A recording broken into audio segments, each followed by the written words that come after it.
고난주간 특별 새벽기도의 두 번째 날에 참석하신 우리 성도님들을 주님의 이름으로 사랑하고 환영하고 축복합니다. 첫 번째 종의 노래 두 번째 시간입니다. 어제 새벽에 정의를 베푸는 종이라는 제목으로 함께 말씀을 나누었습니다. 오늘은 5절에서 9절까지 백성의 언약과 이방에 비친 종이라는 제목으로 함께 말씀을 나누도록 하겠습니다.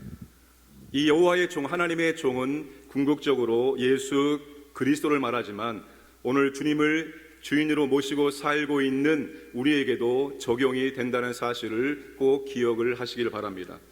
자, 첫 번째, 종을 부르시는 하나님입니다. 우리 5절 말씀을 다시 한번 읽겠습니다. 하늘을 창조하여 펴시고 땅과 그 소산을 내시며 땅 위의 백성에게 호흡을 주시며 땅에 행하는 자에게 영을 주시는 하나님 여호와께서 이같이 말씀하시되. 우리말 번역의 어순과 히브리 원문의 어순은 조금 다릅니다. 우리말 번역에서는 하나님 여호와께서 이같이 말씀하시되가 문장의 가장 마지막에 나오지만 히브리 원문에서는 이같이 말씀하시되 그 하나님 여호와께서가 문장의 가장 첫 번째 나오고 있습니다. 말의 내용도 중요하지만 이 말을 누가 했느냐가 더 중요한 법입니다. 바로 그 하나님 여호와께서 말씀을 하셨다는 것입니다. 그 하나님 여호와는 언약의 하나님이시며 이 우주의 유일하신 하나님이시라는 겁니다. 그래서 그분의 말씀은 권위가 있다는 거예요. 의심하지 말라는 겁니다. 거부하지 말라는 것입니다. 그 하나님 여호와께서 무슨 말씀을 하십니까? 하늘과 땅을 만드신 창조주이다.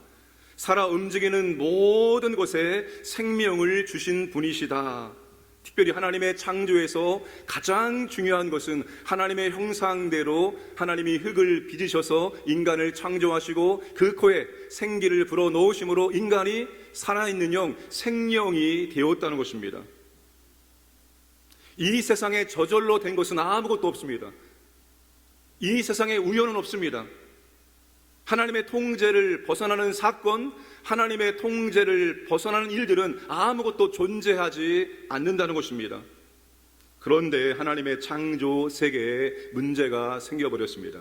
하나님의 창조의 질서가 깨지고 생명을 받은 피조물들이 창조주 하나님을, 자신에게 생명과 호흡을 준 그 하나님을 경배하고 예배하는 것이 아니라 헛된 우상들을 섬기고 헛된 우상에게 끌려가고 있는 그런 비참한 현실이 되었다는 거예요. 마땅히 하나님께 영광과 찬양을 드려야 되는데 하나님이 아닌 우상에게 영광과 경배를 드리고 있다는 거예요. 그래서 하나님께서는 깨진 질서를 세우시고 빼앗긴 영광과 찬송을 찾으시기를 원하신다는 거예요. 여러분, 지금 이 땅에 어떤 모습을 하고 있습니까? 로마서 1장 21절에서 23절에서 사도 바울이 이 땅에 깨어진 질서를 우리에게 명확하게 보여주고 있습니다. 하나님을 알되 하나님을 영화롭게도 아니하며 감사하지도 아니하고 오히려 그 생각이 허망하여지며 미련한 마음이 어두워졌나니 스스로 죄에 있다 하나 어리석게 되어 썩어지지 아니하는 하나님의 영광을 썩어질 사람과 새와 짐승과 기어 다니는 동물의 모양의 우상으로 바꾸었느니라. 잠깐만 저 말씀을 그대로 두십시오. 하나님의 영광을, 하나님의 찬송을 합당하게 하나님께 올려드려야 되는데 지금 사람들이 하나님의 영광을 썩어질 사람과 새와 짐승과 기어 다니는 동물 모양의 우상으로 바꾸었다는 거예요. 있을 수 없는 일들이 지금 이 세상 가운데 펼쳐지고 있는 거예요. 하나님은 다시 이 영광을, 이 찬송을 찾아오시기를 원해서 종을 이 땅에 보내신 거예요. 하나님은 구약부터 지금까지 당신의 영광을 위해서 하나님의 열심을 보여주었습니다. 구원은 하나님의 열심의 증거입니다. 구원은 하나님의 열심으로 말미암아서 이루어진 거예요. 인간의 열심으로 이루어진 것이 절대로 아닙니다. 그 반역과 그 범죄 속에서 하나님은 하나님의 영광을 회복하기 위해서 하나님의 열심을 계속해서 지켜오신 결과입니다. 그러면 너희는 먹든지 마시든지 다 하나님의 영광을 위해서 하라. 오늘 구원받은 저와 여러분들이 우리의 삶의 모든 것들이 이제는 하나님의 영광을 위해서 해야 되는 거예요. 나의 작은 이익 때문에, 나의 작은 편안함 때문에 하나님의 영광이 가려지게 된다면 우리가 구원받은 목적이 약해지는 것입니다. 하나님도 당신의 영광을 위해서 지금까지 구원의 계획을 펼치고 여기까지 오신 거예요. 그리고 이제 우리가 그 하나님의 영광을 드러내기를 간절히 원하십니다. 먹든지 마시든지 우리의 일상의 가장 작은 것, 우리 일상의 가장 기본적인 것, 그 먹는 것, 마시는 것조차도 하나님의 영광이 되도록 해야 한다는 것입니다.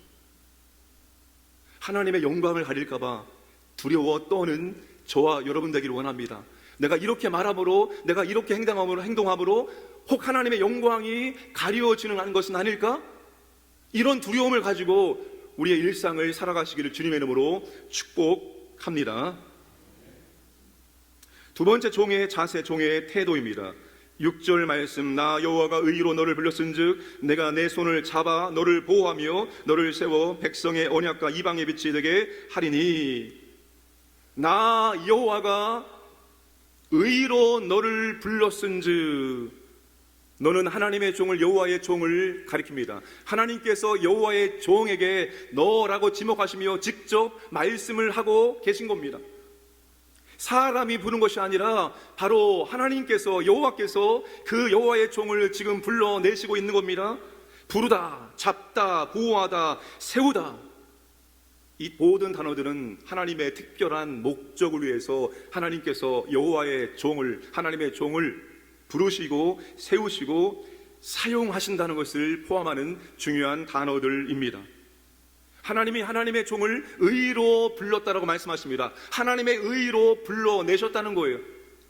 하나님의 의로 불러내셨다는 이 말은 오스왈트라는 구약자가 이렇게 설명을 합니다. 이 부름에는 부수적인 것도 비밀인 것도 없다. 시간도 올바르고 장소도 올바르며 목적도 올바르다. 하나님의 모든 종은 하나님의 약속, 하나님의 우임, 하나님의 목적을 절대로 의심하지 말라는 거예요. 내가 왜 여기 있지? 왜 나의 삶이 이렇게 되어지지? 그것을 의심하지 말라는 겁니다. 하나님의 종들에게 일어나는 모든 일들은 시간도 장소도 목적도 다 올바르다는 거예요. 우리가 보기에는 왜 나는 지금 여기에 있는가? 왜 나는 지금 이 자리에 있는가? 왜 내 인생에 이런 것들이 찾아오는가? 라고 의심하지만 하나님의 종들에게 일어나는 모든 것들, 그가 어디에 있든지 무엇을 하든지 무엇을 만나든지 다 올바르다. 하나님의 의로 불러내셨다. 어떤 것도 의심하지 말라고 하나님께서 오늘 우리에게 말씀하고 있습니다. 하나님의 이 부르심에 대한 확신을 가질 것을 요청을 하고 있습니다. 하나님이 직접 종을 부르셨기 때문에 이 종의 사명을 감당할 수 있도록 하나님께서 그를 붙잡아 주시고 하나님께서 그를 보호해 주시고 하나님께서 그와 함께 해 주시겠다는 겁니다. 여러분 6절 말씀 히브리 원문에는 내가라는 이 1인칭 대명사가 4번 나오고 있습니다. 이 종에게 일어나는 모든 것들, 이 종이 감당하는 모든 것들을 다 내가 나와 함께 하겠다는 것입니다. 너 스스로 알아서 하거라, 너의 능력을 하거라. 하나님은 절대로 그렇게 내버려 두지 않으시고 내가 너와 함께 하겠다는 거예요. 하나님께서 손을 단단히 붙잡아 주시고 그 손을 놓지 않으시겠다는 것입니다. 만약 우리가 하나님의 손을 잡는다면, 우리가 주님의 손을 잡는다면 우리는 그 주님의 손을 어느 순간에 놓게 되어 있습니다. 피곤하고 지치고 힘들고 어렵고 고단하고 고통스러울 때 우리는 그 손을 놓을 수밖에 없지만 우리를 불러내신 하나님께서 우리의 손을 굳세게 붙잡아 주신다는 거예요. 한 번 붙잡아 주신 그 손을 하나님은 절대로 놓지 않으십니다. 하나님께서 그 여호와의 종들을 모든 적들로부터 보호해 주시겠다는 것입니다. 여러분, 하나님의 종들은 이런 확신을 가지고 오늘 하나님의 영광을 위해서 살아가야 되는 거예요. 우리가 어디에서, 우리가 어떤 모습으로, 우리가 뭘 하든지 우리는 하나님의 영광을 돌릴 수가 있어요. 제발 여러분, 우리가 건강해야지만, 우리가 성공해야지만, 우리가 업적을 쌓아야지만, 우리가 뭔가 대단한 것을 이루어야지만 하나님의 영광을 돌리는 것처럼 생각하지 마시길 바랍니다. 그렇게 해서 하나님의 영광을 돌릴 수도 있지만 그 반대의 상황에서도 하나님께 영광을 돌릴 수가 있는 것입니다. 부할 때에도, 가난할 때에도, 건강할 때에도, 병들었을 때에도, 있을 때에도, 없을 때에도, 강할 때에도, 약할 때에도 우리는 어떤 순간에서도 하나님께 영광을 돌리는 삶을 살 수가 있습니다. 우리가 하는 것이 아니라 우리를 불러내시고 우리를 세우신 그 여호와께서 붙잡아 주시고 보호하시기 때문입니다. 이 하나님의 부르심에 확신을 가지시기를 바랍니다. 여러분, 제가 우리 여주 광역교회에서 광역교회 오면서 얼마나 두렵고 떨리겠습니까? 그렇지 않겠습니까? 내가 잘못 온 것은 아닌가? 내가 인간의 욕심으로 잘못된 곳에 와서 지금 뭘 하고 있는가? 이런 생각을 해보지 않았겠습니까? 모양씨는 딥다 넓어서 너무 좋은데 이게 내 곳이 맞는가? 내가 하나님의 영광을 가리는 것은 아닌가?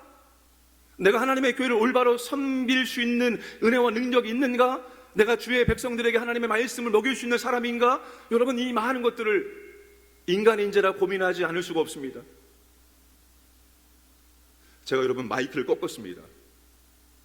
제가 처음에 왔을 때 마이크를 이렇게 올려가지고 막 여기다 이렇게 대고 했죠. 이제 마이크를 제가 꺾었습니다. 우리 교회는 정말로 기도의 은혜와 능력이 대단한 교회예요. 기도를 저를 위해서 굉장히 많이 하셨나 봐요. 제가 지난 금요일부터 마이크를 꺾었습니다. 이제 마이크를 꺾을 수 있는 조절의 능력을 하나님 주셨어요. 이게 지금 칼럼에 쓸 놀라운 간증의 은혜입니다. 이게 제가 설교 사역을 시작한 이래로 한 번도 되지 않았던 놀라운 일이 지금 제 인생에 찾아온 거예요. 이제는 마이크를 꺾어도 하나님의 말씀을 자유롭게 전할 수 있습니다. 제가 지금까지 모니터가 문제라고요. 모니터가. 제가 그렇게 장로님께 말씀을 드렸습니다. 이 모니터만 바뀌면 제가 지금보다 설교를 끝내주게 할 수 있는데 이 모니터가 문제입니다. 장로님, 회개합니다. 모니터는 전혀 문제가 되지 않았습니다. 저희 환경은 전혀 문제가 되지 않았습니다. 하나님의 은혜가 부족했을 뿐입니다. 성령의 권세와 능력이 부족했을 뿐입니다. 성령의 은혜와 능력이 임하면 제가 이렇게 지금 말씀을 잔잔하게 할 수 있는 거, 이거 지금 몇십 년 만에 처음 된 거예요. 이 톤을 낮추기 위해서 제가 얼마나 괴로워하며 하나님께 기도한지 아십니까? 근데 그게 안 됐어요. 근데 지난주 금요일부터 이 톤이 내려갔어요. 후드가 내려갔다고요. 성대가 내려갔다고요. 이 놀라운 기적이 일어났어요. 그래서 우리 교회는 진짜 기도의 은혜와 능력이 끝내주는 교회구나. 제가 이제 지방의 작은 교회를 섬겼고, 그리고 우리 교회를 오면서 비교의 대상이 생기잖아요. 비교가 가능해졌습니다. 큰 교회는 큰 능력이, 큰 역사가 임하는구나. 하나님의 역사와 능력의 크기가 다르구나. 성령의 역사와 능력의 크기가 다르구나.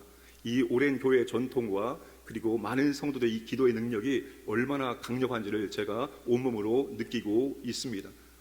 우리를 불러내신 것은 하나님이 하신 거예요. 하나님께 우리를 붙잡아 주시고, 하나님께서 우리를 보호하시고, 하나님 어떤 순간 어떤 상황에서도 우리의 삶을 통해서 영광을 받으신다는 것을 꼭 기억을 하시기를 바랍니다. 세 번째, 종의 사역입니다. 종의 사역. 6절 하반절에 보시면 백성의 언약과 이방의 빛이 되게 하리니 내가 눈먼 자들의 눈을 밝히며 갇힌 자를 감옥에서 이끌어내며 흑암에 앉은 자를 감방에서 나오게 하리라. 이 하나님의 종의 사역은 백성의 언약이 되고 이방의 빛이 되는 것입니다. 이 백성의 언약이 된다는 게 무엇입니까? 하나님께서 이스라엘 백성들을 애굽에서 이끌어내신 다음에 3개월 만에 시내산에 도착해서 이스라엘 백성과 언약을 체결합니다. 이스라엘 백성이 언약 백성이 되어집니다. 언약 백성은 하나님이 주신 율법, 언약 백성이 마땅히 살아내야 될 하나님의 율법대로 순종을 해야 되는데 그들은 율법에 순종할 수 있는 능력이 처음부터 없었어요. 그들은 언약을 파기하게 되었습니다. 그런데 하나님께서는 당신이 그 언약을 다시 이루어 나가십니다. 누구를 통해서? 이 땅에 독생자 예수 그리스도를 보내셔서 주님을 통해서 하나님은 다시 새 언약을 체결해 주셨습니다. 예수님은 언약 백성의 그 법, 율법을 완전히 이루는 삶을 살아내셨습니다. 예수님은 율법의 의로 완전한 삶을 사신 거예요. 우리가 살아내야 될 삶을 주님께서 직접 살아내신 것입니다. 마태복음 5장 17절 말씀 읽겠습니다. 내가 율법이나 선지자를 폐하러 온 줄로 생각하지 말라. 폐하러 온 것이 아니요 완전하게 하려 함이라. 로마서 10장 4절에 그리스도는 모든 믿는 자에게 의를 이루기 위하여 율법의 마침이 되느니라. 예수님께서 율법의 완전한 의를 이루셨다는 거예요. 주님의 삶으로 하나님의 율법을 완전히 이루는 삶을 이루어 내셨습니다.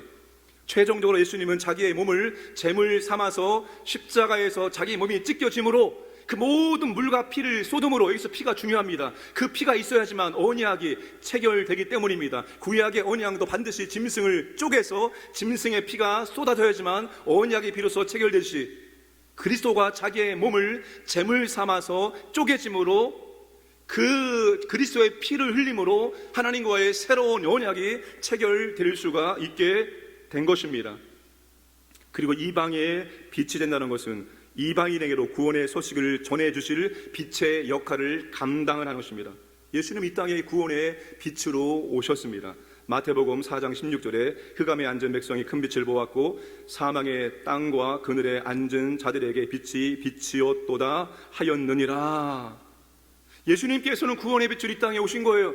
그 빛을 바라보고 그 빛으로 나온다면 누구든지 구원 받을 수가 있습니다. 그 십자가가 하나님의 공의와 사랑의 완성이죠. 하나님의 공의를 이루었고 하나님의 사랑을 이루었습니다. 하나님의 공의는 주님께서 십자가에서 찢겨 죽으심으로 모든 죄의 값을 이루었다는 것이고, 그 십자가의 사랑은 무엇입니까? 이 모든 구원의 진리를 안 사람들이 예수님, 저도 구원받기를 원합니다.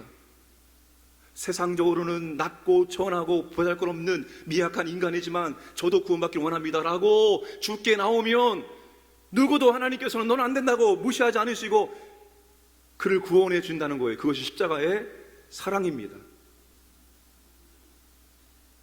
종이 백성의 언약과 이방의 빛이 되어 하는 일은 눈먼 자와 갇힌 자를 이끌어내는 거죠. 눈먼 자를 보게 하고 갇힌 자를 해방시켜 주시는 거예요. 눈먼 자는 앞을 보지 못합니다. 어둠 속에 사는 사람들입니다. 영적 무지로 말미암아서 어둠 속에 살아가는 사람들이 눈먼 자이고, 갇힌 자는 죄와 사막에 얽매여서 살아가고 있는 사람이 바로 갇힌 자입니다. 그리스도께서 이 땅에 백성의 언약과 이방의 빛으로 오셔서 주님은 눈먼 자를 보게 하시고 주님은 갇힌 자를 자유케 하신다는 것입니다. 영적 무지와 그리고 죄와 사망에 갇혀있는 영혼들을 해방시켜 주신다는 거예요. 눈먼 자와 갇힌 자, 이 모습이 예수님을 믿지 않는 사람들의 실존입니다. 그들이 우리보다 더 화려하게, 더 멋있게, 더 아름답게 살아갈 수 있습니다. 아니, 살아가는 것처럼 보여집니다. 그러나 그들의 실상은 눈먼 자에 불과하고 그들의 실상은 갇힌 자에 불과하다는 것입니다. 그들이 더 우리보다 잘 보고 우리보다 지혜롭게 살고 있는 것처럼 보이지만, 그래서 더 많은 물질을 얻고 더 높은 자리에 올라가서 더 떵떵거리며 살고 있는 것처럼 보이지만 그들의 실상은 눈먼 자이고 갇힌 자라는 사실입니다. 한국 대학생 선교회를 만들었던 고 김종건 목사님께서 말씀하시길, 세상 모든 사람들은 다 미쳐 살고 있다. 다 누군가는 어디인가에 미쳐 살고 있다는 걸. 누구는 돈에 미쳐 있고, 누구는 명예에 미쳐 있고, 누구는 권력에 미쳐 살고 있다는 거예요. 다 갇힌 자예요. 다 그것만 바라보고 살고 있습니다. 누구는 물질을, 누구는 명예를, 누구는 권력을, 누구는 자신의 업적을 이루기 위해서 그렇게 살고 있다는 거예요. 이게 예수를 만나지 못한 인생들의 실존의 모습입니다. 그리고 그 실존이 끝나는 순간 그들은 영원한 지옥불에 들어가게 된다는 사실입니다. 그들의 삶이 부러우십니까? 저는 좀 부럽습니다. 솔직하게 대답하셔야죠. 부러울 때도 있습니다. 그러나 그들의 실존의 모습을 우리가 생각한다면 절대로 그들의 삶을 우리는 부러워해서는 안 되는 것입니다. 그들은 보지 못하고, 그들은 듣지 못하고, 그들은 지금 매여 있는 삶을 살고 있기 때문입니다. 다 사탄의 종입니다. 주님은 그들을 영적 무지에서 보게 하고, 그리고 죄와 사망의 어두움에서 그 영혼들을 구원하기 위해서 이 땅에 오셔서 그 종의 사명을 감당을 하셨습니다. 오늘 우리가 다시 또 눈먼 자의 삶을, 갇힌 자의 삶을 살아서는 안 됩니다. 우리가 그리스도와 멀어지면 그리스도와 연합이 약해지고, 그리스도와 멀어지면 멀어질수록 우리는 희미해지게 되어 있어요. 우리의 빛이 희미해지게 되어지고 우리가 또 다른 무엇인가에 얽매일 수밖에 없습니다. 그래서 오늘 우리는 끊임없이 그리스도와의 연합에 노력을 해야 되는 거예요. 우리가 노력해야 될 것은 그거예요. 그리스도와의 연합입니다. 그리스도와의 연합. 그 그리스도와의 연합이 약해지지 않도록 왜 예배드리고 왜 새벽을 깨우고 왜 기도합니까? 그 그리스도와의 연합을 견고하게 하기 위함입니다. 그걸 통해서 우리가 다시 그리스도를 내 마음의 중심에, 내 삶의 중심에 모셔서 그 그리스도에 충성된 삶을 살고자 예배드리고 새벽을 깨우고 기도하는 것입니다. 그리스도와 멀어지지 않도록 그리스도와 연합할 수 있도록 우리의 믿음을 점검하시기를 바랍니다. 마지막으로 이 종의 사역의 최종적인 목적입니다. 8절, 나는 여호와이니 이는 내 이름이라. 나는 내 영광을 다른 자에게 내 찬송을 우상에게 주지 아니하리라. 8절은 하나님의 종에게, 여호와의 종들에게 말씀하고 있는 것이 아닙니다. 2인칭 복수 청중들에게 하나님께서 말씀을 하고 있는 것입니다. 그들을 창조하시고 생명을 주신 하나님께 영광과 찬송을 마땅히 올려드려야 한다는 거예요. 왜 하나님께서 영혼들을 구원해 내십니까? 구원이 우리의 최종적인 목적이 아니에요. 구원은 여러분 하나의 과정에 불과합니다.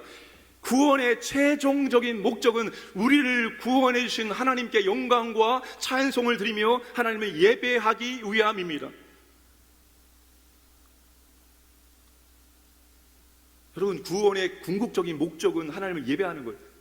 그 예배라는 것이 단순히 우리가 한 곳에 모여서 찬송을 부르고 이런 예배만 의미하는 것이 아니라 우리의 모든 삶에서 하나님의 존재를 인정하고 하나님의 영광과 찬송이 되도록 살아가는 삶이 우리의 일상의 예배입니다. 우리의 삶의 중심에 하나님이 찬송과 영광 받으실 수 있도록 사는 것이 예배예요. 우리의 구원의 최종적인 목적은 하나님을 예배드리고 하나님께 영광과 찬송을 올려드리기 위함입니다. 존 파이퍼 목사님이 Let the Nations Be Glad라는 책, 열방을 향해 가라는 책을 썼습니다. 그 책에서 이렇게 말합니다. 교회의 궁극적인 목표는 선교가 아니라 예배라는 말입니다. 선교가 존재하는 이유는 그곳에 하나님을 찬양하는 예배가 존재하지 않기 때문입니다. 궁극적으로 남는 것은 선교가 아니라 예배입니다. 우리가 천국에 가서도 영원토록 남는 것은 예배와 교제입니다. 하나님을 구원해 주신 궁극적인 목적은 하나님을 예배하는 것입니다. 하나님이 영광을 받으시도록, 하나님이 찬송을 받으시도록 사는 것이 우리의 구원의 궁극적인 목적입니다. 우리가 그 하나님을 영광되도록, 찬송되도록 예배 드릴 수 있기를 주님의 이름으로 축복합니다. 9절에 그 하나님은 보라, 전에 예언한 일이 이미 이루어졌느니라. 이제 내가 새 일을 알리노라. 그 일이 시작되기 전에라도 너희에게 이르노라. 하나님은 우상과 비교할 수 없는 전능의 능력의 하나님이십니다. 왜 그렇습니까? 하나님은 아직 일어나지 않은 일을 지금 말씀하시고 하나님 말씀하신 것을 반드시 이루시는 하나님이기 때문입니다. 하나님께서 고레스를 세워서 일하겠다고 말씀하시고 하나님은 고레스를 세우셔서 하나님의 뜻을 이뤘던 것처럼 이제 하나님은 여호와의 종을 세우셔서 하나님의 새 일을 이루시겠다는 거예요. 이걸 예언하신 하나님께서 예언 그대로 하나님은 성취하셨습니다. 이게 바로 우리가 예배하는, 경배하는 하나님이심을 믿으시기 바랍니다. 우리가 그 하나님을 예배해도, 그 하나님을 찬송드려도 우리의 인생은 허비되는 것이 전혀 없습니다. 그분이 역사와 세상의 흐름을 완전히 바꾸시는 전능의 능력의 하나님이시기 때문입니다. 그러므로 사랑하는 여러분, 힘들고 피곤하고 낙심되고 어려울 때마다 내가 믿는 하나님, 나를 불러내신 하나님, 나를 세우신 하나님, 나를 쓰신 하나님께서 이로하신 하나님이심을 묵상하시고 다시 힘을 내시고 하나님께 영광과 찬송의 삶을 살아가시기를 주님의 이름으로 축복합니다.